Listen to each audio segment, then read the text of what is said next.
Eu não quis discriminar a Fátima. Eu nem sabia ao certo se ela era de origem turca. Aqui na empresa, todo mundo comenta que se o turco do Emir está vendendo algo por 3 milhões e você oferece valor próximo, ele não te vende mais.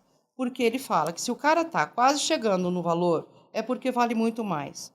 No meu entendimento, eu não posso ser julgado pelo que as pessoas interpretam ou sentem. Eu quis dizer que não acreditava no tamanho do desconto que o Emir estava dando, pois ele é negociador nato, mão fechada e não perde uma negociação.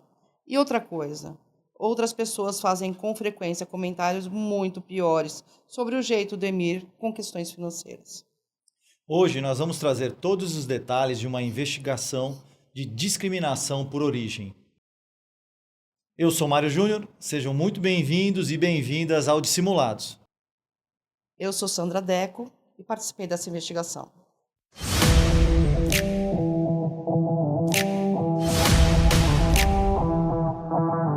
As histórias contadas neste podcast são baseadas em eventos reais. No entanto, para proteger a privacidade e a confidencialidade dos envolvidos, os nomes dos indivíduos e das empresas foram alterados.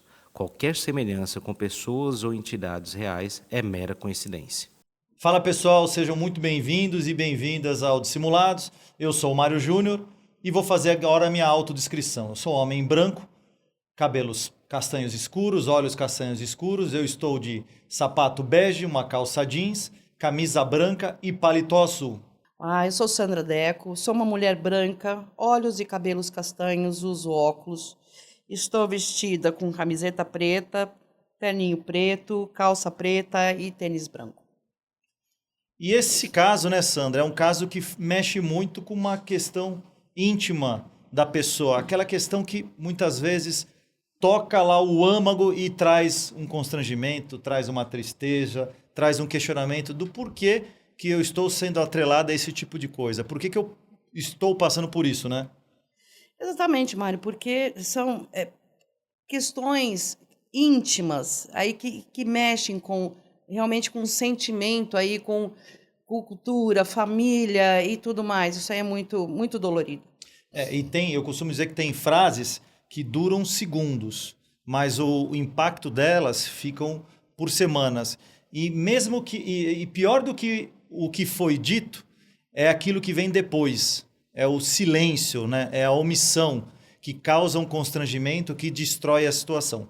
Mas para quem está ouvindo a gente pela primeira vez, né? Quem está assistindo esse episódio de discriminação, então o Dissimulados ele está em todas as plataformas, está no YouTube, está no Spotify, então você pode encontrar as temporadas anteriores com vários casos que a gente tratou, tanto de fraude, quanto de assédio, quanto de discriminação, do início da investigação, desde a denúncia, a estratégia definida, as ferramentas utilizadas, até chegar na entrevista com os envolvidos na situação para obter a confissão. Então é um conteúdo muito rico. Então se você gosta disso, ative as notificações para receber os novos episódios, para receber as informações do nosso podcast. Compartilha isso para quem gosta, afinal de contas, falar sobre investigação e investigação de maneira real, como a gente conduz com pessoas normais como a gente, que cometeram um erro, cometeram uma falha, é algo intrigante e que motiva você a entender o que passou por detrás da cabeça da pessoa. Então, curta, compartilhe, recomende a gente vai adorar, traga as suas perguntas,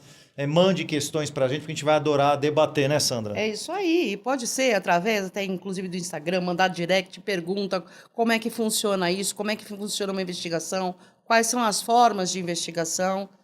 E sempre está muito rico de conteúdo. E para também não deixar de lembrar vocês, além do podcast do Dissimulados, que a gente conta, são episódios de 40, 50 minutos, a gente conta parte da história, tem um livro, o Dissimulados, que são 7 casos de fraude e assédio que a gente conta aqui, mas aí é o caso completo. Então a gente mergulha completamente em todas as informações do caso. O podcast ele passa muita informação, dá o cheirinho, mas como o podcast é limitado a 40, 50 minutos, você não consegue trazer todos os detalhes. Mas no Dissimulados, no livro que está no Amazon, que está no site da S2, que vocês podem adquirir, tem a história completa e vale muito a pena, vocês vão gostar muito. Mas vamos lá. O caso que a gente vai tratar hoje é um caso que fala de versões diferentes, divergências, opiniões que concordam com com aquela situação que foi apenas uma brincadeira, opiniões que divergem, não é uma brincadeira, eu me senti mal pela pessoa, eu me senti constrangido, né, Sandra?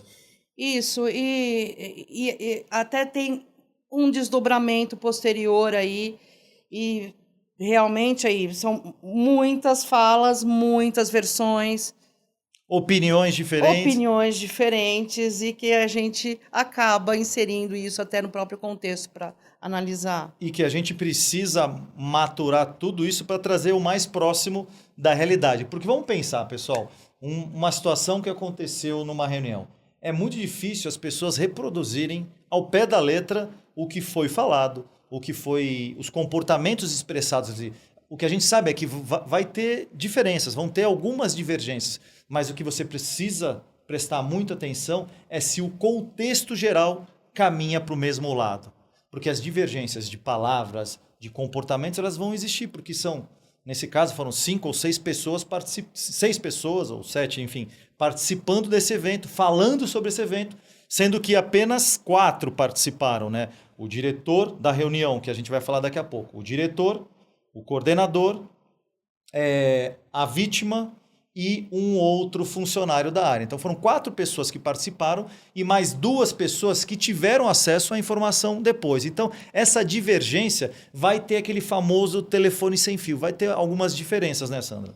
Isso, e é natural, mas o que a gente tem que ver é o contexto, sentimentos, porque isso fica. Então, o cenário todo, mesmo que falas e situações aí sejam levemente modificadas, a gente tem que avaliar todo o cenário.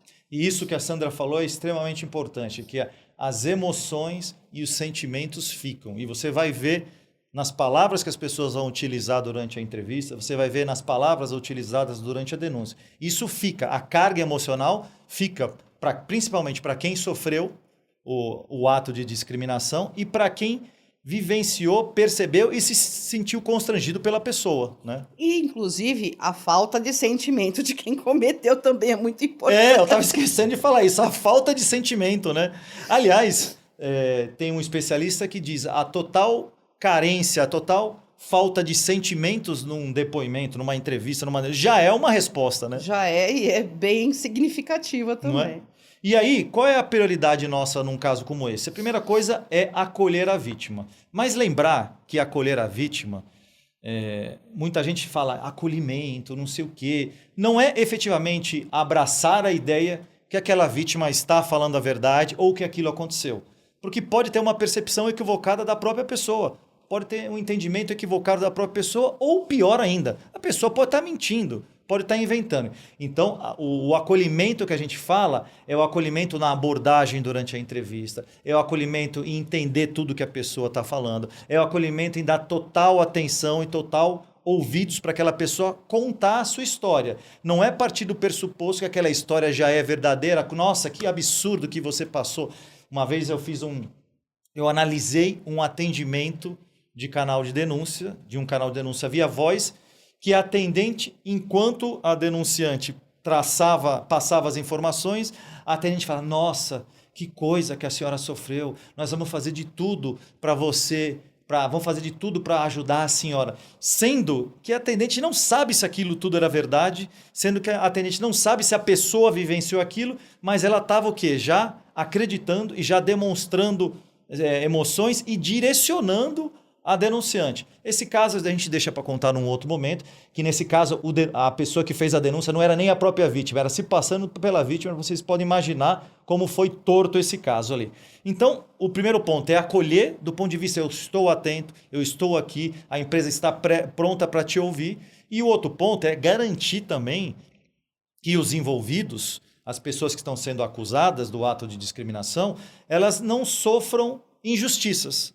Elas não paguem mais do que devem pagar se aquela situação realmente aconteceu, né, Sandra? O importante, Mária, é você ouvir com respeito e sem viés. Porque é lógico que a gente tende a entender muito o sofrimento, mas se a gente perder o foco, a gente até perde alguns cenários onde a gente pode obter mais informação, mais detalhes, e aí se a gente se envolver emocionalmente com aquela situação, a gente perde muito. Então, manter o respeito para uma pessoa independentemente se está falando a verdade ou não, se sinta respeitada, se sinta confortável de relatar alguma coisa que pode causar algum sofrimento, mas sem viés. Você tem que se manter, colocar um filtro e coletar todas as informações que você puder. É mais ou menos, como a gente fala eventualmente de forma bem popular, é não chutar o cachorro morto. É tratar aquela pessoa com respeito, entender se de fato ela cometeu aquele erro e tratar aquele erro dentro das normas, dos procedimentos da organização. Então, apesar do ato que ela cometeu, ela merece o nosso respeito. E aí, Sandra, como é que surgiu essa situação e o que era a situação em si? A empresa recebeu uma denúncia anônima, né, sobre uma situação ocorrida dentro de uma reunião que tratava aí sobre uma discriminação, uma potencial discriminação relacionada ao povo turco. Então aí a gente começou a analisar e a montar a estratégia de apuração. Então foi uma denúncia anônima que descrevia uma situação específica dentro da empresa. Era uma reunião em que algumas pessoas participaram e em algum momento teve um comentário que tinha caráter de discriminação ao povo turco. Isso mesmo. Aí eram algumas pessoas ali, eram se eu não me engano, 4 pessoas presentes na reunião. Então, envolvendo o diretor financeiro, um coordenador, a vítima, que era uma trainee, e mais um outro apoio ali, um analista que estava apoiando no trabalho. Era uma apresentação de trabalho ali da área. Como que geralmente esses casos são tratados? Casos comportamentais, vamos dizer assim. Primeiro, se houver aí uma análise de alguma evidência que tenha, então, a coleta aí de e-mails, comunicações, porque é na comunicação que se estabelece. Teams corporativo, WhatsApp corporativo. E-mail, o que tiver. Se a denúncia também, às vezes, vem muitas vezes com prints de mensagens de WhatsApp, isso já facilita. Mas, basicamente, é nas entrevistas que a gente vai identificar alguma coisa, porque cada vez menos aparecem evidências nesses casos. As pessoas não querem deixar rastro. É aquele negócio, o assédio, a discriminação, muitas vezes, não nesse caso, mas muitas vezes é uma ação isolada num ambiente controlado, seguro, sem rastro, sem registro.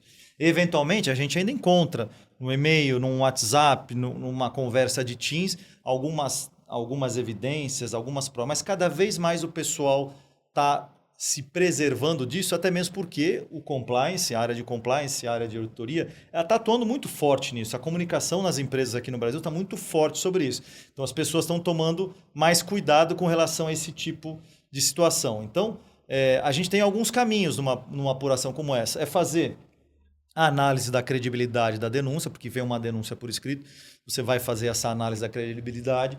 Se você for bem conservador, você pode seguir para esse caminho de vou analisar e-mails, ferramentas de comunicação, Teams, WhatsApp, para ver se eu encontro algum conteúdo discriminatório e fazer a entrevista com as pessoas que foram envolvidas na situação. Nesse caso, a vítima, né? Então, eu analiso a denúncia que veio anônima, que a gente não sabia se era da própria vítima, então analiso a denúncia. Depois eu faço uma entrevista com a suposta vítima, faço uma entrevista com as pessoas que a vítima envolveu na situação, que nesse caso foi um agente de RH e uma diretora, e com as pessoas que estiveram presentes nessa reunião, né, Sandra? Exatamente, para a gente coletar o fato puro e entender ali, justamente começar a montar um cenário, montar um quebra-cabeça ali com cada relato para poder entender justamente o contexto da situação e até verificar se não é algum tipo de uma denúncia falsa. Então, você tem que analisar muito, de novo, os sentimentos, comparar o sentimento da denúncia com os sentimentos que foram relatados, justamente para ir juntando, porque uma análise não se baseia em um fato único, é um conjunto de situações para a gente analisar o contexto. E aí, quando a Sandra fala analisar o sentimento, em casos comportamentais é extremamente importante você identificar os sentimentos, quer seja na denúncia, quer seja no relato da vítima, e quem presenciou. Por exemplo, quem presenciou a situação. Você tem que você tem que buscar entender se na entrevista vão ter frases, vão ter palavras, vão ter comentários que mostram o constrangimento que aquela pessoa que viu a situação acontecendo sentiu na hora. Puta, eu me senti super mal quando o cara falou que turco é isso e aquilo, e eu sei que a Sandra é turca. Então, você tem que procurar em buscar se os sentimentos que expressou esse constrangimento em quem está relatando, em quem presenciou. Na vítima, por exemplo, você tem que procurar sentimentos. Olha, foi a pior coisa da minha vida, foi um lixo, eu me senti muito mal, constrangido, eu me senti uma pessoa diferente das demais por conta desse comentário, dessa situação. Então a gente tem que buscar isso, não só no conteúdo verbal das pessoas, mas também isso vai se refletir aonde? Na postura corporal, vai se refletir nas expressões faciais. Obviamente que todo episódio que a gente faz, a gente sempre reforça que a questão tanto da linguagem, do conteúdo verbal, quanto do conteúdo não verbal, linguagem corporal, expressões faciais e microexpressões, não há um sinal que mostre para a gente com 100% de clareza e com validação científica que a pessoa está mentindo, está dissimulando, está fugindo do assunto. Mas qual é a riqueza da nossa análise? Baseado de possuirmos uma boa técnica de entrevista, de saber como conduzir, com uma abordagem empática, com respeito à dignidade humana, e somada à observação que a gente faz quando a gente faz uma pergunta sensível, quando a gente entra num ponto quente da entrevista, alguns sinais são emitidos, tanto verbais pela resposta da pessoa, quanto corporais, faciais da expressão. Esses sinais a gente precisa colocar tudo num conjunto e ver se a gente consegue decodificar. Se eles são sinais que estão atrelados por tudo que a gente viu a uma possível mentira, ou se de repente foi só um lapso que ocorreu naquele momento. Então, para você que está começando a enveredar por esse caminho da entrevista investigativa, para você que está enveredando a estudar o comportamento humano, o comportamento verbal e não verbal, tenha em mente isso que eu acabei de falar. Tome cuidado para você não tomar uma decisão equivocada sobre a veracidade ou não de uma pessoa e acabar comprometendo o relato dela, comprometendo a carreira dela, né, Sandra? Isso mesmo, porque quando você vai para uma entrevista, você está partindo para ir para uma comunicação com uma pessoa. E ignorar todos os elementos aí que compõem a comunicação é um erro também. É um erro. Então, você tem que buscar coerência, isso tanto na própria narrativa, porque a pessoa pode, mesmo na parte verbal, apresentar uma contradição. É uma comunicação verbal. Isso pode se apresentar através do corpo também. Uma contradição, no caso aí de comportamento, de sentimento. Então, ignorar todos esses elementos é um erro.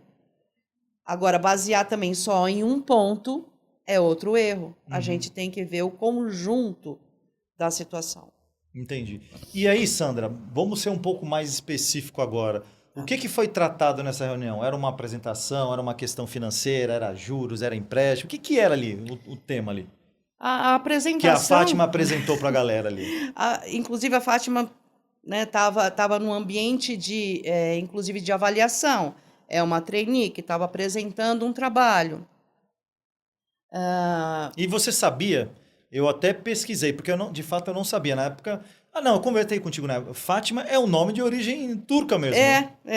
A gente comentou ali depois, aí, analisando, porque a gente também não sabia. Mas na época eu não sabia. Não sabia. Mas, enfim, era uma apresentação de trabalho e envolvia aí várias questões de negociação. Mas quando chegou no slide específico, onde estava lá apontando, enquanto ela falava ali de questões de financiamento, questões comerciais, enfim, surgiu a fala do diretor. Algo, né, associado aí a questões comerciais. 19% para o Emir, para o turco do Emir. O turco Emir com todo esse percentual de desconto, né? Aí ele relacionou ao percentual de desconto, aí um desconto muito grande. Já que teve essa contradição, inclusive de contexto. Aí a vítima, né? A vítima já traz para uma situação de cobrança, né? Uma mensuração aí desse percentual relacionado a questões financeiras de juros. Ela trouxe a fala no sentido 19% para o Emir, até que ele está cobrando pouco. Então, que é uma mensuração, tanto de um lado quanto do outro, existia a mensuração aí relacionado à questão de negociação. Então, por um lado, o diretor, segundo a vítima, na realidade não segundo a vítima, por um lado o diretor disse isso, 19% de desconto para o Emir, o Turco Emir com esse percentual todo de desconto. E aí a vítima disse o seguinte, que a frase dita foi, nossa, até que para um turco ele não cobra juros tão alto, né, Sandra? Nesse sentido, nesse contexto aí de cobrança ou de desconto, mas tudo relacionando a questões financeiras para o turco. Ou seja, a situação orbita por um caminho que turco se aproveita, ele é muito mão fechada, ele esfola a pessoa, e nessa situação até que não foi muito, né? Porque, olha, eu já vi ele fazendo coisas piores. É essa mensagem velada que ele quis colocar nesse comentário com relação ao povo turco, né? Exatamente, e é lógico que quem é dessa... tem aí nos seus familiares essa cultura, se sente mal. Porque passa a conotação de exagero, né? Passa a conotação que o povo turco está passando para trás. E negociar bem não é ruim, negociar bem é uma qualidade. Só que do jeito que foi falado, passou essa percepção, não só para a vítima, mas também para outra pessoa que estava na sala. Exatamente, dá esse contexto pejorativo. E qualquer situação que você carregue demais, né, esse desconto todo, até que não está cobrando tanto, toda essa mensuração bate forte. Então, e relacionar uma cultura. E é um desrespeito. Todo turco é dessa forma, né? É generalizado. E aí a gente também fez, na entrevista com a agente de RH, porque a gente fez a entrevista, primeiro analisamos a denúncia, fizemos a entrevista com a Fátima e a gente descobriu que a Fátima, levou esse fato diretamente para o agente de RH e para a diretora. Ela não fez uma denúncia formal no canal de ética da empresa. Teve uma outra pessoa que fez uma denúncia anônima, depois a gente descobriu, a gente vai falar quem é, porque a própria pessoa... já vou falar aqui. O outro membro que estava na sala de reunião, que presenciou a questão da discriminação, foi o que fez a denúncia. Ele fez de forma anônima. Mas quando a gente foi entrevistar ele, ele assumiu que foi ele que fez a denúncia, que ele tinha feito de forma anônima para se preservar e não correr nenhum tipo de risco. E aí, voltando. Então, a Fátima, ela falou para o agente de RH. E a gente foi entrevistar esse agente de RH também, para saber, e também a diretora, mas primeiro o agente de RH, para saber como foi que a Fátima trouxe os assuntos, quais foram as palavras, como foi a abordagem nessa. E a gente também identificou uma abordagem próxima, mas diferente, né? Exatamente. Foi outra versão. Então, aí fica aquela coisa de telefone sem fio.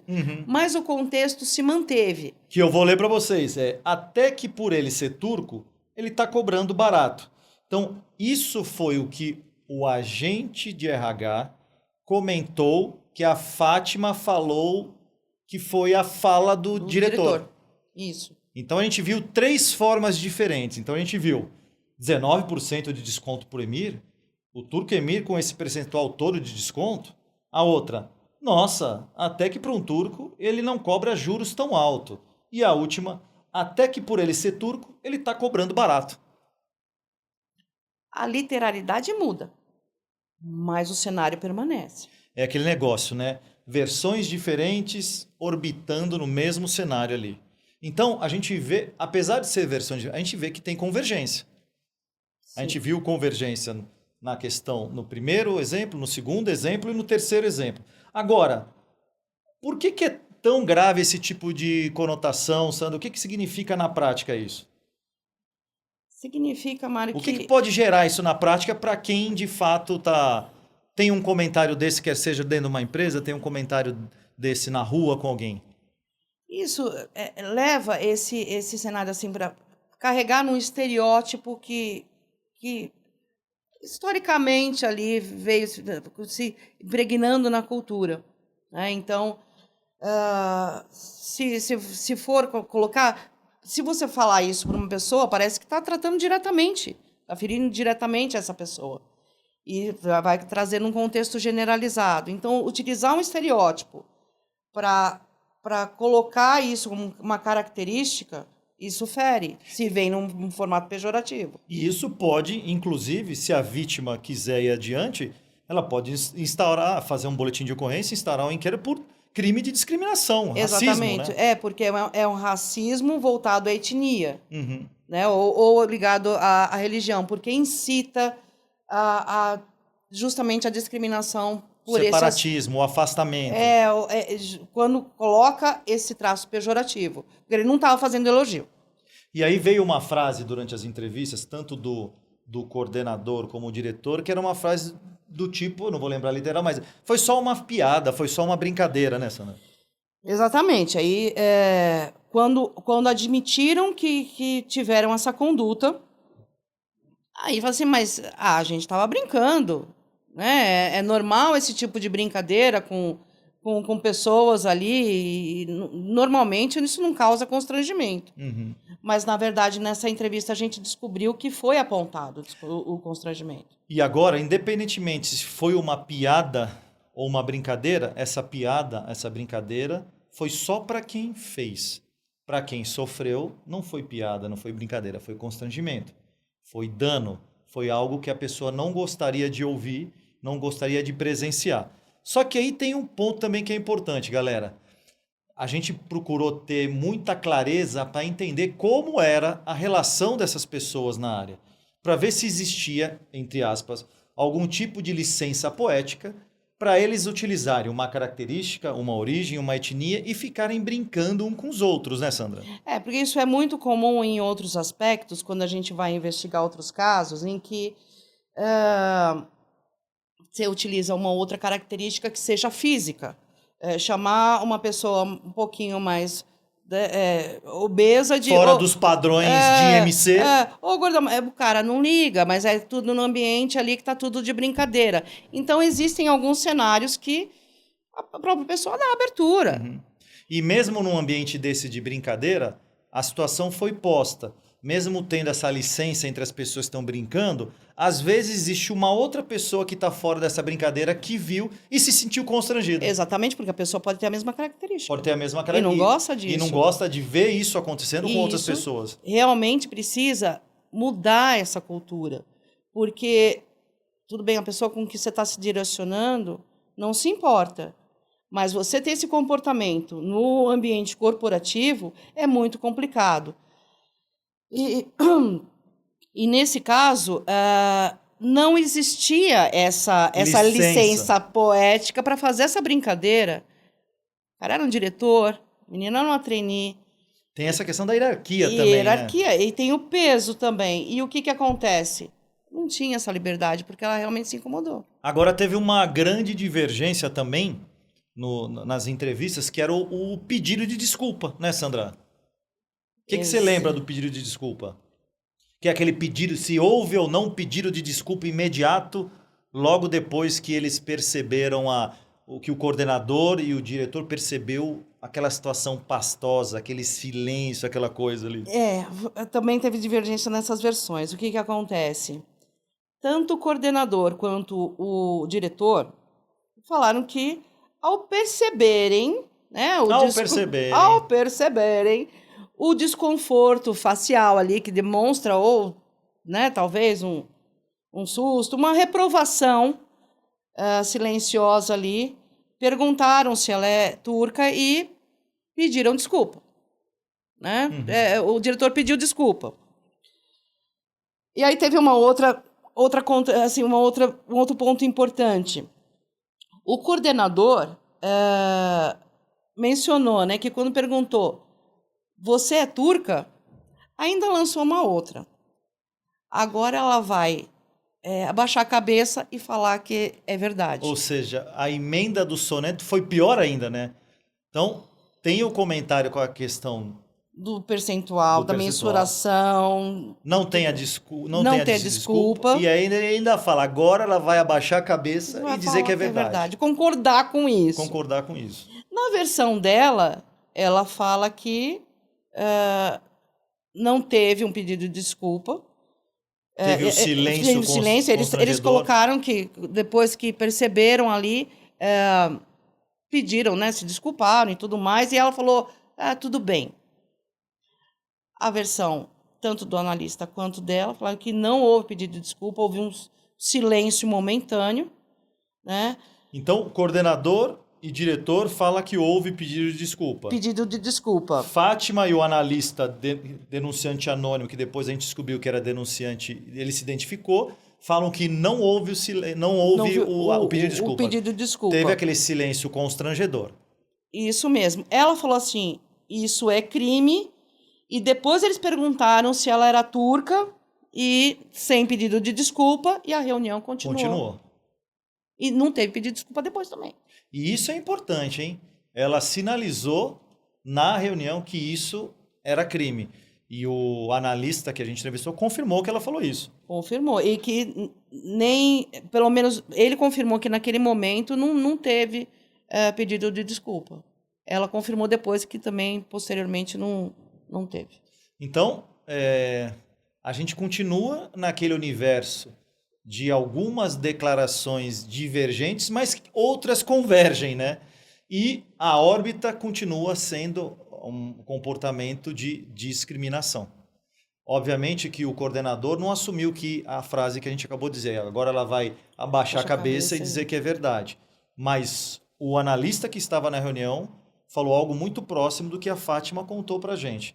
Então, a gente, muitas vezes, você tem que comparar versões, comparar comportamento das pessoas para tentar se aproximar da verdade ou próximo daquilo que foi dito, né, Sandra? Porque são muitos cenários, mas o importante é que o fato fica. Eles colocam que perceberam o constrangimento. Isso eles falam. Ou seja, aconteceu. O resumo disso aconteceu. A gente só não conseguiu chegar na coisa literal. Isso. Mas que aconteceu. Eles, a vítima e o denunciante relataram desconforto quando ela falou que era crime. Os dois denunciados aí no caso perceberam o constrangimento, admitiram isso no momento. Perguntaram se ela era turca. E segue a vida. Então, constrangimento teve, fala teve. Então, o fato em si é o que a gente tem que verificar. E os sentimentos causados. Mas como a gente é muito exigente, a gente quer conseguir pegar ao pé da letra o que todo mundo diz. Só que é impossível, com entrevista com 6 pessoas, você conseguir fazer as pessoas lembrar exatamente o que falaram. Agora, elas lembram, elas expressam o que sentiram, as emoções que passaram. E isso é muito determinante para a gente. Mas aí também teve um ponto que a Fátima disse para a gente, que foi a sensação de afastamento, a sensação de isolamento, que teve logo depois dessa reunião, né? Teve, e foi por isso que ela procurou o agente de RH e a diretora. Isso é importante, porque a ordem dos eventos foi isso, né? Teve a ocorrência, né, na reunião, teve a discriminação. Aí depois dessa discriminação, a Fátima não fez uma denúncia no canal. Ela foi no agente de RH e a diretora para falar. E aí só depois disso que veio a apuração. Então, vamos lá, Sandra, voltando. Vamos lá. Por que ela procurou esse apoio, né? Desabafar. Desabafar e tudo mais. Porque ela estava se sentindo isolada.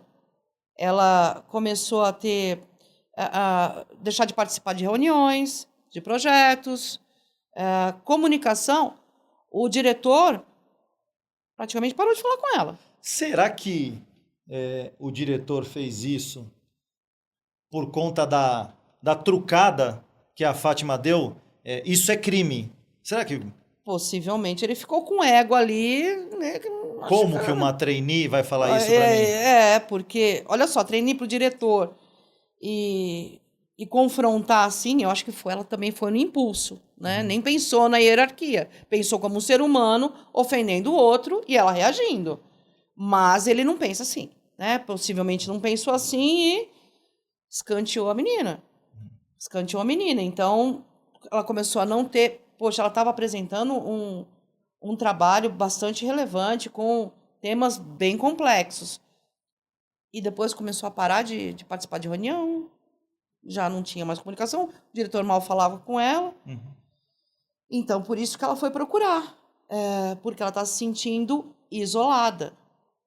Ela reportou isso tanto para a gente, quanto de RH, quanto para a diretora. E aí a gente já entra num outro assunto, porque a gente está falando de discriminação.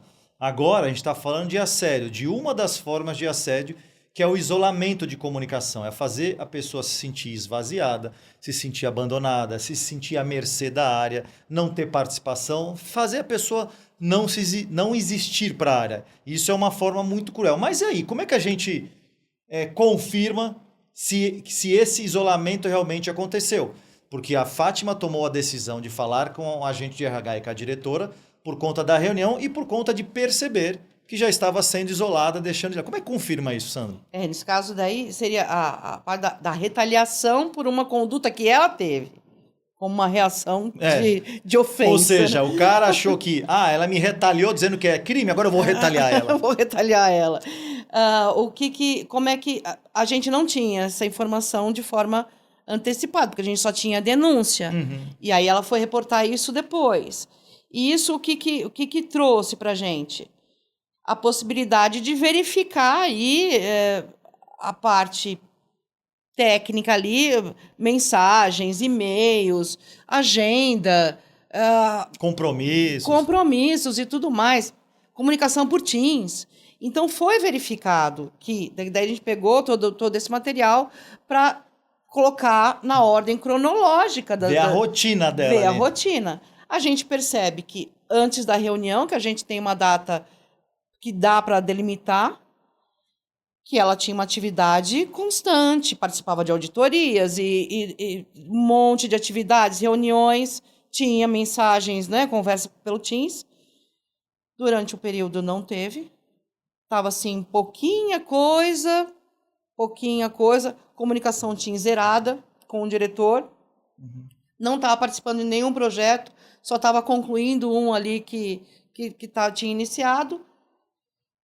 Só que um fato importante foi... Só que magicamente, né? Magicamente, né? Depois da data da conversa com a diretora e com a gente de RH, as coisas começaram a aparecer para ela. Começou a aparecer trabalho, começou a aparecer reunião, compromisso. Exatamente. Então, magicamente, alguma coisa aconteceu. Será que, aí é uma possibilidade, a gente não conseguiu confirmar, mas será que a diretora ou a agente de RH chegou no diretor, talvez não falando sobre esse fato específico ali, mas dando a entender como é que estava a trainee, se ela estava trabalhando, se tinha atividade, se ela estava sendo bem utilizada, ou até mesmo falou do que aconteceu e cobrou o cara. Pode ter sido, né? Pode ter sido, porque... Por isso que ele mudou de atitude. É praticamente a função de verificar se tem algum problema de performance, se tem algum tipo de desempenho, por que de repente ela não estava sendo... Porque é um recurso da empresa. Eles também têm que cuidar sobre isso. O funcionário é um recurso, e se está sendo mal utilizado, alguma coisa eles têm que avaliar. Mas é lógico que, se aconteceu isso, provavelmente aconteceu, ele mudou de postura. E aí o que a gente falou no início, né? A Sandra falou, eu também comentei, eu vou reforçar.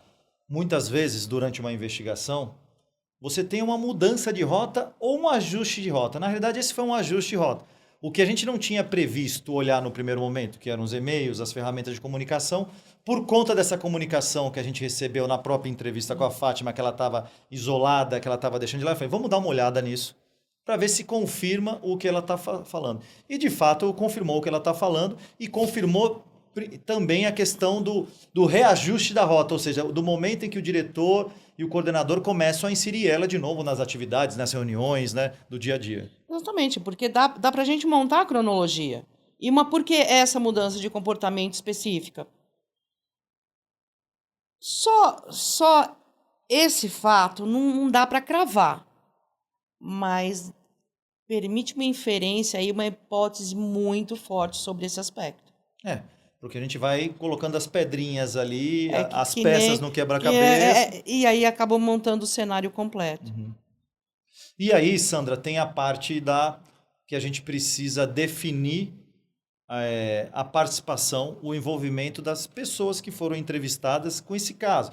E a gente avalia o grau de envolvimento, a gente avalia a sinceridade. E como é que é isso? A transparência. A gente utiliza um quadro de transparência para deixar essas informações de forma visual. Né? Então, como é que foram, nesse caso específico, como é que foram classificados? As fontes de informação receberam ali, embora divergindo, não há intenção de mentir, de dissimular. Ficaram ali com um aspecto de transparência, né? A gente considerou que foram transparentes. Ou seja, Fátima, agente de RH, diretora e o analista. Isso, e o analista, que foram consideradas as fontes de informação básicas ali para a gente ter essa análise. Tiveram a transparência ali alta, colaboraram com as informações, né? Então ficaram nesse aspecto. O diretor e o coordenador eles ficam com uma classificação de agente, né? Agente do ato de discriminação. Isso, relacionados à autoria.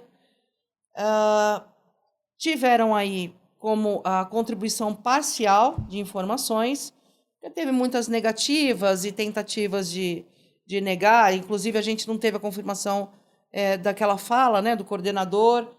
Teve também que eu lembro que eu vou até falar agora, já antecipando o spoiler, o diretor falou, tem gente aqui na empresa que fala coisa muito pior sobre o Emir, né? Ele falou isso, e aí eu falei, então tá bom, me explica o que é esse muito pior, como é que é, quais são os tipos de fala, quem são os agentes disso. Ele, não, isso eu prefiro não falar, prefiro não mencionar o nome de outras pessoas. Mas isso a gente sabe que ocorre nos bastidores, né? Nesse caso, foi uma ofensa direta, né? Uma presente na reunião. E tiveram aí uma credibilidade reduzida. Justamente o resumo por disso não, quando a gente coloca que foi parcialmente ou não foi transparente durante a entrevista. A Sandra está sendo educada ali para não... Né? Para não deixar assim, né? Muito... Mas a gente avalia esse aspecto aí em questão de transparência, a gente avalia assim. E aí na entrevista com o diretor, eu lembro muito bem, né? Ele até que não tinha uma soberba pela posição que ele ocupava, mas ele demonstrava soberba pelo assunto que a gente estava tratando.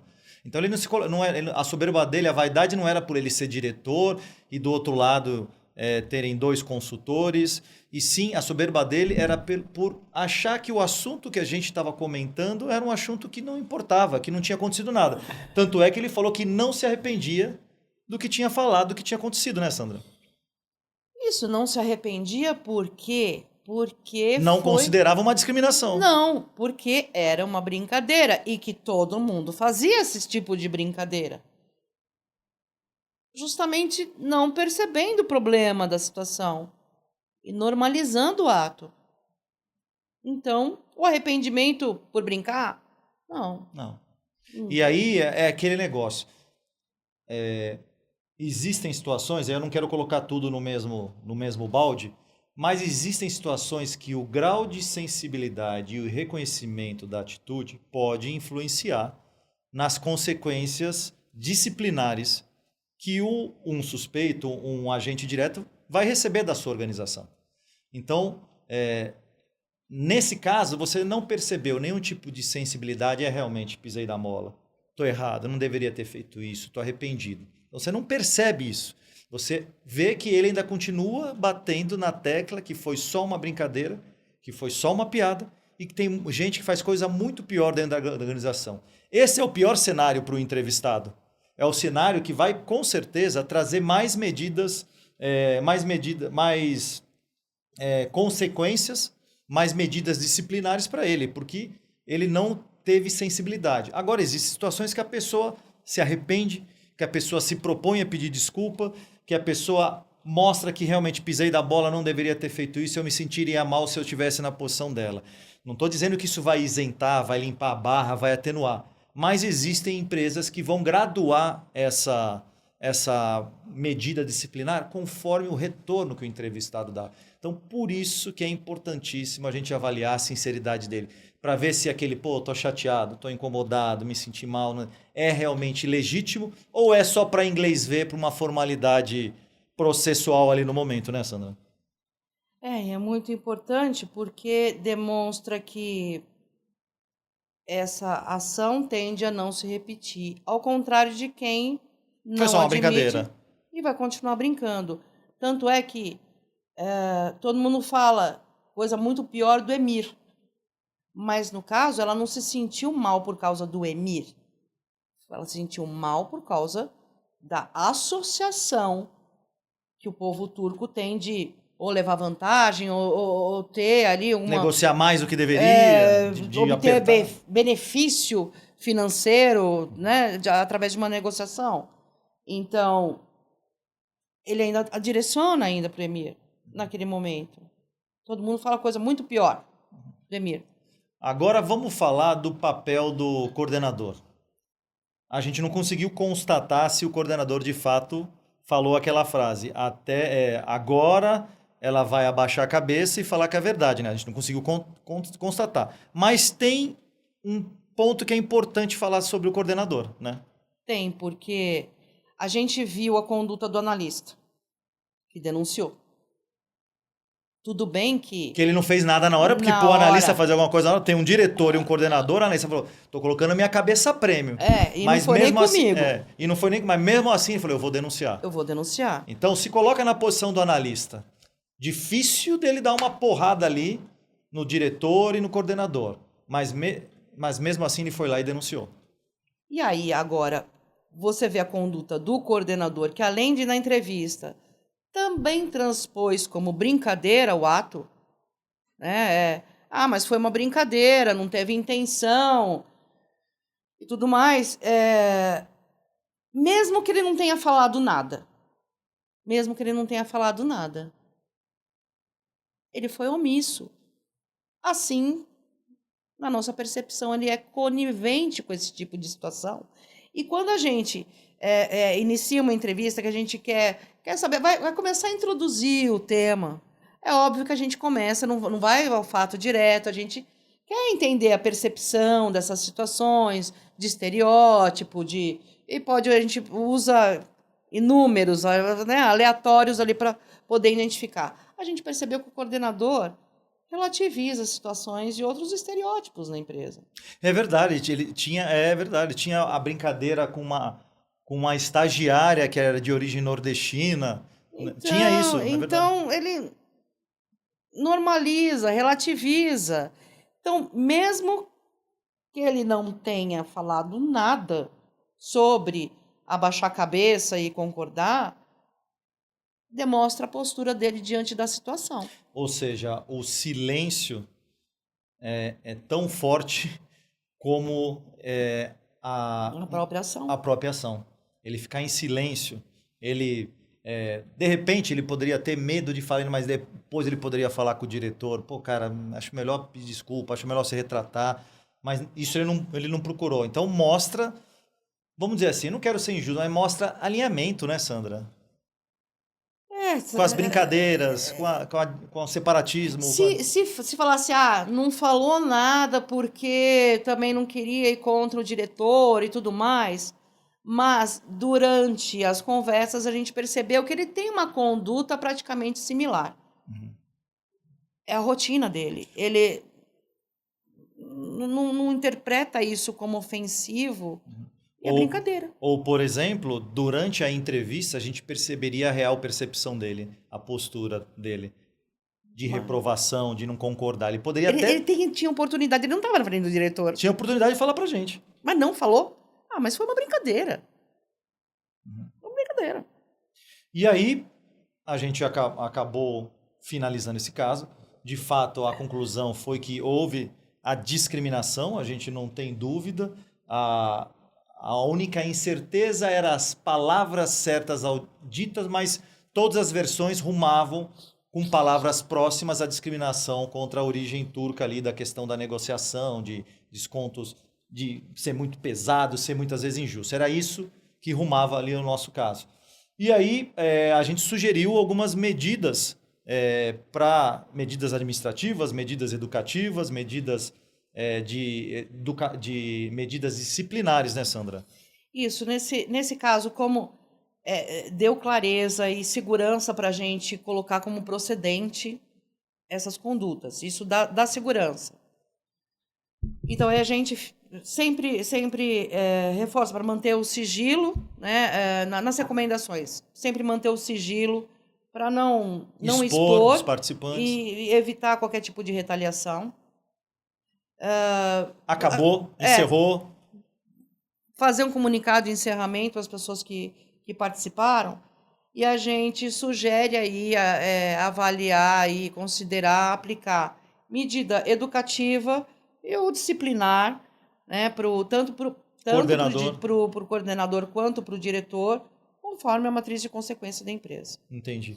E isso é importante porque é importante, obviamente, todo mundo sabe, manter o sigilo, não expor os participantes, não expor as versões. Quem vai ter acesso ao relatório é a diretoria de auditoria e compliance e o comitê de ética da empresa, que vai deliberar sobre as medidas disciplinares conforme a matriz da sua empresa, conforme a regra do jogo na empresa.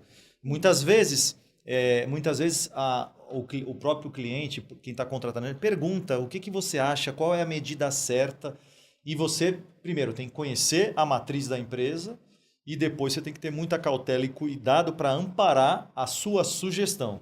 Então, é algo que você tem que ter muita cautela, muito cuidado e sempre entender o contexto na empresa, a forma como a empresa trata isso e as decisões anteriores em casos similares, para você não quebrar a isonomia das decisões e depois reverter uma demissão por justa causa, porque a Sandra fez a mesma coisa do que eu, foi demitida com justa causa, foi demitida no anual, e eu fui demitido com justa causa. Isso vai gerar a possibilidade dessa pessoa que foi demitido de forma diferente do que a Sandra foi, de buscar alguma coisa na justiça. Se ele vai ganhar ou não, aí é outro papo. Então é sempre importante a gente ter uma isonomia nas decisões. Tratar os iguais como iguais da mesma forma, né, Sandra? É isso. Se você identifica uma falha na política, já fica ali um alerta para... são situações que ocorrem que você não espera, lógico. Então você revê a sua política, mas enquanto ela estiver vigente, você vai ter que tratar de acordo com a já existente, justamente para não gerar qualquer divergência aí em tomada de decisão. E aí parece óbvio, mas o óbvio tem que ser dito, foi a questão do treinamento sobre discriminação, né, Sandra? Isso aí entra nas medidas educativas de educação corporativa, porque é importante proporcionar esse treinamento sobre discriminação. Parece óbvio, né? Parece óbvio, mas para muitas pessoas não é. Precisa ser desconstruído, não só nesse caso de discriminação, sobre qualquer tipo de discriminação. Isso visa o quê? Estabelecer os limites que não vão ferir e, assim, limites... Deixar claro que a empresa não aceita a discriminação, mesmo travestida de piada, de brincadeira. Exatamente. E para ter uma boa relação no ambiente de trabalho, tanto de um lado quanto por outro, e evitar novos futuros casos aí. E aí tem uma frase que é legal, que a cultura da empresa o que não... Como é que é? Deixa eu lembrar. Que cultura não é o que a empresa escreve no código, e sim o que ela tolera e não tolera no dia a dia. Então, quando a gente está falando agora da prática no dia a dia, porque o código está lá bonitinho e tá no papel. E ninguém vai, e nenhum, pelo menos eu imagino, né, pelo amor de Deus, que não vai ter nenhum código de ética que tolera a discriminação, tolera o assédio. Então, a cultura é o que acontece no dia a dia. A cultura é o que é tolerado pelas pessoas e o que não é tolerado. E aí você pode escolher o lado que você quer ficar. Se você está num ambiente em que o que é tolerado está arrumando para discriminação, está arrumando para o assédio, coisas nesse sentido, a gente recomenda você não estar mais nesse lugar, porque a não ser que a sua cultura, que o seu valor seja atrelado a isso. Mas não é o meu caso, nem muito menos o caso da Sandra. Não. Isso a gente reforça de que tipo de imagem que você quer que esteja vinculada à sua empresa. É isso aí. Isso aí tem um risco reputacional, humano, jurídico e cultural. E quando a Sandra fala risco reputacional, ela não está falando só de risco reputacional para investidores, para mercado. Ela está falando de algo que é uma das coisas mais importantes. Aliás, é a coisa mais importante para as organizações. É do fator humano. As pessoas não vão querer trabalhar nessa organização. Isso vai circular. Isso vai permear o mercado e bons profissionais não vão estar aceitando esse tipo de empresa, esse tipo de condição para trabalhar. Galera, finalizamos mais um caso. Sandra, obrigado. Mais um caso juntos. Vão ter milhares ainda. A gente vai se ver por muitos e muitos anos. Para quem está assistindo pela primeira vez, estamos no YouTube, estamos no Spotify. Ative as notificações, compartilhe esse conteúdo, porque isso aqui é a vida como ela é. A gente mostra como pessoas boas que vêm para o trabalho para trabalhar podem acabar cometendo uma fraude, podem cometer um assédio, uma discriminação. E a grande riqueza no nosso trabalho é humanizar e conseguir, de alguma forma, influenciar que essa pessoa se reconstrua e não cometa esse ato de novo. Valeu, galera. Obrigado.